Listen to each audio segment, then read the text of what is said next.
adalah gembalaku, takkan kekurangan aku.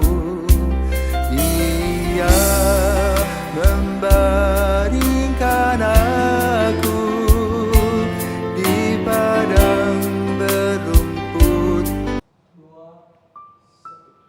Saudara-saudari yang terkasih di dalam Kristus, selamat pagi. Salam jumpa lagi dalam Sabda Siap Saji.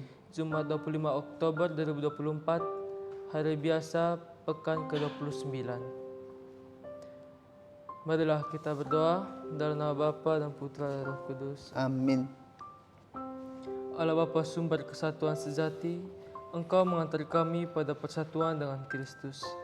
Semoga kami setia pada Kristus dan tekun membangun persaudaraan sejati sesuai dengan bimbingan Roh Kudus. Dengan pengantaran Yesus Kristus, Putramu, Tuhan kami, yang bersama dengan Dikau dalam persatuan Roh Kudus, hidup dan berkuasa Allah sepanjang segala masa. Amin. Tuhan bersamamu. Dan bersama rohmu. Injil Yesus Kristus menurut Lukas. Dimuliakanlah Tuhan.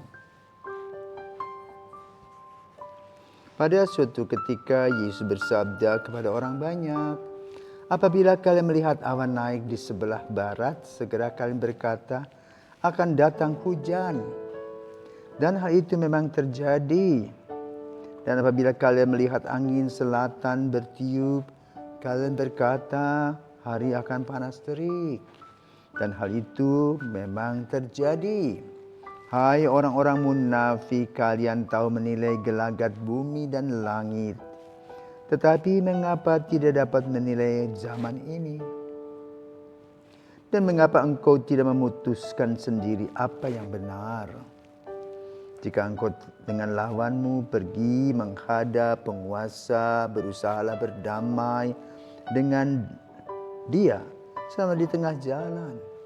Jangan sampai ia menyeret engkau kepada hakim dan hakim menyerahkan engkau kepada pembantunya dan pembantu itu melemparkan engkau ke dalam penjara.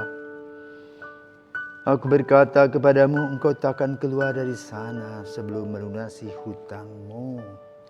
Demikianlah sabda Tuhan, terpujilah Kristus. Selamat pagi Romo. Pagi Tio. Bacaan Injil pada hari ini itu diambil dari Injil Lukas bab 12 ayat 54 sampai 59. Dari bacaan Injil hari ini saya melihat Yesus kembali lagi mengecam orang-orang munafik. Saya ingin bertanya Romo, mengapa Yesus pada hari ini itu mengecam orang-orang munafik? Selamat pagi para pirsawan. Kita adalah orang-orang yang Tuhan beri berkat, menguasai dunia, yang tahu kapan siang, kapan malam, tahu dan mempelajari apa yang terjadi dalam ilmu fisika. Seperti dikatakan ada angin, dari selatan akan lahir terik, ya musim kering. Dari sana hembusan angin, ada hujan. Kita melihat bunga-bunga, ya, yang kita lihat misalnya bunga sakura, ya, itu pada musim apa? Musim semi, ya kan? Ya, musim semi. Tapi juga ada bunga flamboyan.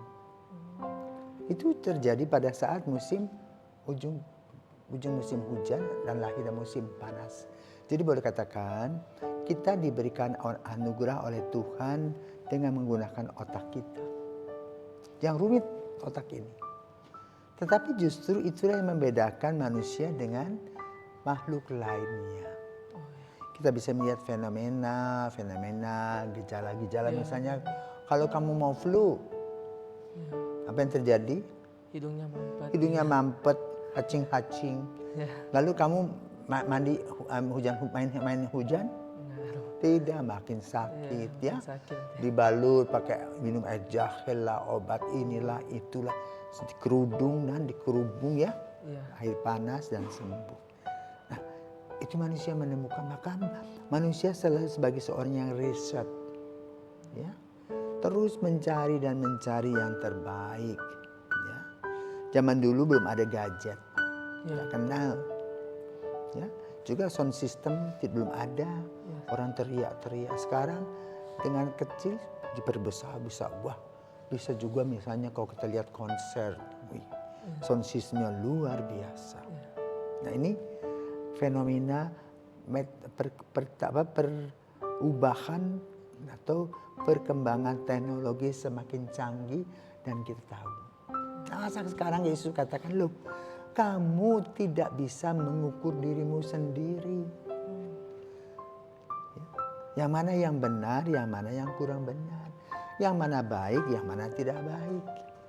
Yang mana menyakiti Tuhan melalui sesama dan mencintai diri sendiri. Paling kurang kamu tahu refleksi diri dong.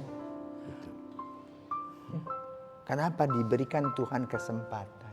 Jangan sampai nanti terlambat. Kalau sudah terlambat namanya menyesal. Ya? Karena itu kita belajar dari fenomena-fenomena, misalnya kita mulai malas berdoa, malas ke gereja, ya. Lalu kita suka bermain judi, bermabuk-mabukan. Nah, kita tenggelam di sana. Salah-salah nanti masuk penjara. Tapi orang-orang yang ngerti bahwa dalam kehidupan ini ada rutinitas. Seperti matahari terbit, pagi hari terbenam malam hari. Kita juga punya rutinitas dalam keluarga. Makan, minum, tidur, doa, karya. Nah itu kita lakukan sebagai satu fenomena yang normal. Jangan abnormal. Karena apa? Hal-hal yang tidak normal itu melahirkan penyesalan. Tapi hal-hal positif yang kita lakukan melahirkan kebanggaan.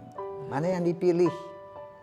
Maka Yesus mengajarkan kepada kita hal itu. Karena kalau kita flashback kemarin-kemarin itu, Yesus mengajarkan kepada kita bagaimana setia, waspada. Nah ini gejala-gejala seperti yang diuraikan tadi. Melalui model musim. Kita bisa menangkap. Kucing tidak tahu. Ya, betul. Tapi manusia mengerti, maka lalu manusia bisa menciptakan mobil, bisa menciptakan kapal laut, bisa menciptakan kapal terbang, bahkan juga bisa menciptakan apa? Kapsul itu loh, orbit ke bulan. Ya? Satelit. Masa dirimu sendiri yang seperti itu nggak bisa kamu lihat? Inilah pekerjaan rumah kita, Bapak Ibu, setiap hari refleksi diri, nggak jauh-jauh, ya. Tetapi lihatlah diri kita, bercermin diri dengan melalui tingkah laku dan pikiran kita serta perkataan kita. Apakah semua yang kita lakukan itu membawa damai sejahtera, menyejukkan hati, membahagiakan orang lain dan diri sendiri? Kalau tidak, ada sesuatu yang salah yang perlu kita perbaiki, kita reparasi. Inilah kehendak Yesus. Terima kasih Yesus yang sudah menegur kami, agar kami tahu di mana kami duduk, di mana kami berdiri, di mana kami melakukan hal-hal yang kurang pantas dan juga yang membanggakan. Maka kami mohon berkat-Mu Tuhan, agar Engkau senantiasa memberikan kepada kami terang Roh Kudus-Mu, agar kami senantiasa mengikuti jalan-Mu dalam kebahagiaan. Sebagaimana Yesus berkata, Akulah jalan, kebenaran dan hidup. Semoga Tuhan memberkati. Selamat pagi.